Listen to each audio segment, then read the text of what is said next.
Assalamualaikum warahmatullahi wabarakatuh semuanya. Apa kabarnya hari ini? Semoga semuanya sehat selalu ya. Amin. Nah, hari ini kita akan belajar bersama. Kali ini kita akan belajar tema 8, subtema 1, dan pembelajaran keempat. Nah, sebelum memulai kegiatan pembelajarannya, jangan lupa untuk berdoa terlebih dahulu ya. Dan jangan lupa untuk selalu cuci tangan sebelum dan sesudah melakukan sesuatu. Nah, tujuan pembelajaran hari ini yaitu yang pertama, diharapkan anak-anak dapat menentukan karakteristik kegemaran individu anggota keluarga masing-masing. Yang kedua, diharapkan anak-anak dapat mengemukakan manfaat dari keragaman karakteristik kegemaran anggota keluarga dalam bentuk tulisan. Yang ketiga, diharapkan anak-anak dapat mengidentifikasi kegiatan ekonomi dan jenis pekerjaan yang terkait di dalamnya, baik pada teks maupun di lingkungan tempat tinggalmu. Dan yang terakhir, diharapkan anak-anak dapat mengidentifikasi tokoh utama dan tokoh tambahan dalam cerita dengan tepat. Nah, kita lanjut yuk ke pembelajarannya. Apakah kalian gemar berolahraga? Apakah anggota keluargamu juga gemar berolahraga? Dan apakah kamu dan anggota keluargamu pernah berolahraga bersama? Jawabannya pasti rata-rata gemar berolahraga ya, dan pernah berolahraga bersama dengan anggota keluarga. Begitu juga dengan Dayu dan Kak Gusti, di mana Dayu dan Kak Gusti memiliki kegemaran yang sama, yaitu sama-sama gemar berolahraga. Namun Dayu gemar bersepeda, sedangkan Kak Gusti gemar berlari. Keduanya sering berolahraga bersama ya. Bahkan terkadang Kak Gusti memboncengi Dayu apabila kecapean. Dayu dengan senang hati membantu kakaknya. Tapi, tahukah kalian apa itu ya keragaman kegemaran itu? Ya, hebat semuanya. Kegemaran adalah sesuatu yang disukai seseorang dan senang untuk melakukannya. Kegemaran itu bisa disebut juga dengan hobi ya. Kegemaran atau hobi itu ada bermacam-macam ya, seperti membaca, bernyanyi, bermain futsal atau sepak bola, main games, bersepeda, makan, dan masih banyak yang lainnya. Nah, jadi keragaman itu tidak hanya keragaman fisik saja ya, tetapi ada bermacam-macam, seperti keragaman kegemaran atau keragaman hobi. Seperti Dayu dan Kak Gusti, mereka memiliki kegemaran atau hobi yang berbeda, di mana Dayu suka bermain sepeda, sedangkan Kak Gusti senang berlari. Namun, keduanya dapat hidup rukun ya, dan saling membantu. Nah, bagaimana dengan kalian? Apakah kalian memiliki kegemaran atau hobi yang berbeda dengan anggota keluargamu? Nanti jangan lupa melakukan wawancara ya. Tapi tahukah kalian apa saja manfaat jika kita memiliki keragaman kegemaran atau hobi yang berbeda dengan orang lain? Ya, hebat semuanya. Yang pertama, kita akan mengetahui karakteristik atau ciri seseorang dari kegemarannya. Yang kedua, kita dapat belajar toleransi akan perbedaan yang ada, sehingga kita dapat belajar menghargai dan menerima perbedaan. Selanjutnya, kita dapat belajar melengkapi kekurangan satu sama lain ya melalui perbedaan. Contohnya, Kakak Zaki memiliki hobi mengedit video, maka dapat membantu Zaki yang memiliki kekurangan tidak dapat mengedit video untuk tugasnya. Manfaat selanjutnya yaitu dapat mempelajari hal atau kegemaran atau hobi baru dari orang lain, yaitu dapat saling memberikan ilmu dan pengetahuan baru satu sama lain. Contohnya, Zaki bisa belajar dengan kakaknya yang memiliki kegemaran atau hobi dalam mengedit video. Jadi, kesimpulannya, setiap orang, baik anggota keluarga maupun yang lain, pasti ada yang memiliki kegemaran atau hobi yang berbeda-beda ya. sehingga kita dapat mengetahui karakteristik seseorang dari kegemarannya atau hobinya ya, dan dapat membantu satu sama lain. Nah, tahukah kamu, dari kegemaran ternyata bisa jadi pekerjaan loh. Dan lingkungan juga ternyata mempengaruhi pekerjaan dan kegiatan ekonomi. Tapi kegiatan ekonomi itu apa ya? Yuk kita cari tahu bersama. Kegiatan ekonomi adalah kegiatan yang dilakukan oleh manusia untuk mendapatkan penghasilan, barang, atau jasa tertentu dengan tujuan mencapai kesejahteraan dalam hidupnya. Jadi, kegiatan ekonomi itu adalah kegiatan yang dilakukan manusia untuk mendapatkan penghasilan, barang, atau jasa untuk menghidupi kehidupannya. Nah, kegiatan ekonomi ini ada bermacam-macam ya. Yang pertama yaitu produksi.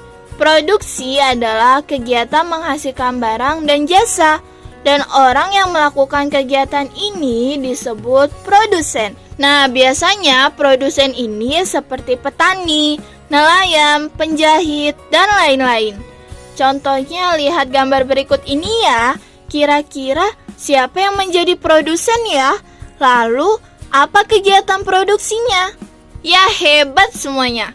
Yang menjadi produsen adalah petani. Maka kegiatan produksinya adalah melakukan kegiatan menanam padi, yaitu untuk menghasilkan beras. Nah, kegiatan ini bisa disebut juga dengan kegiatan pertanian ya. Nah, yang kedua yaitu distribusi. Distribusi adalah kegiatan menyalurkan barang hasil produksi dari produsen kepada konsumen. Orang yang melakukan kegiatan ini disebut distributor. Biasanya yang menjadi distributor itu yang menjadi perantara antara produsen dengan konsumen, yaitu biasanya pedagang atau penjual, dan bisa juga seperti ojek online, sopir, dan lain-lain. Contohnya bisa lihat gambar berikut ini ya. Kira-kira siapa yang menjadi distributor ya? Lalu apa kegiatan distribusinya? Ya, hebat semuanya. Nah, kalau dari gambar tersebut, maka distributornya adalah pedagang atau penjual.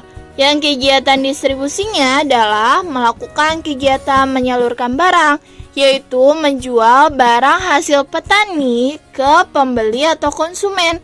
Nah, kegiatan ini bisa disebut juga dengan kegiatan perdagangan ya. Yang ketiga yaitu konsumsi.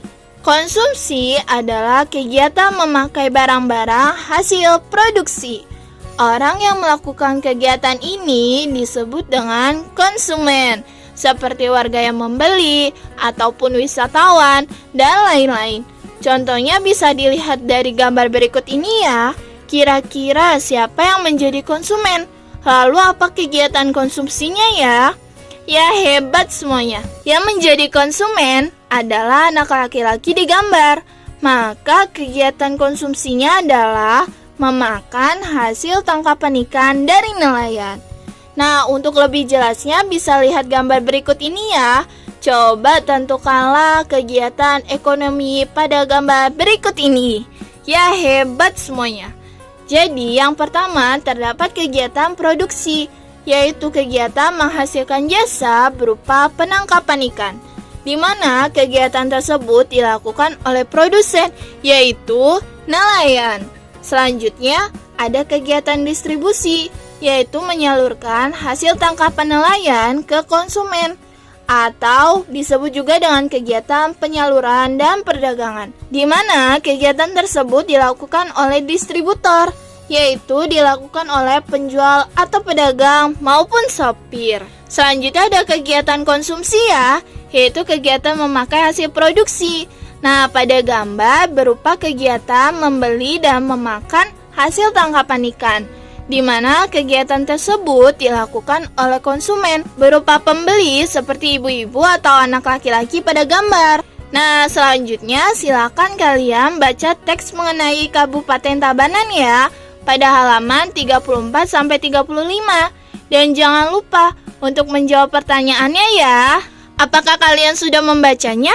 Maka tentukanlah kegiatan ekonominya ya yang ada di dalam teks tersebut. Contohnya, kegiatan produksi yang terdapat dalam teks tersebut adalah kegiatan pertanian, peternakan, industri kerajinan, dan penangkapan ikan.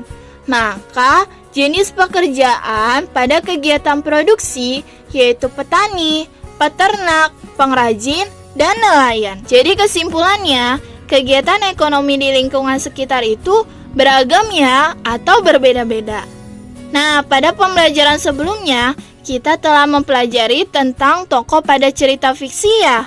Tahukah kalian, tokoh pada cerita fiksi itu dibedakan menjadi berapa ya? Ya, hebat semuanya.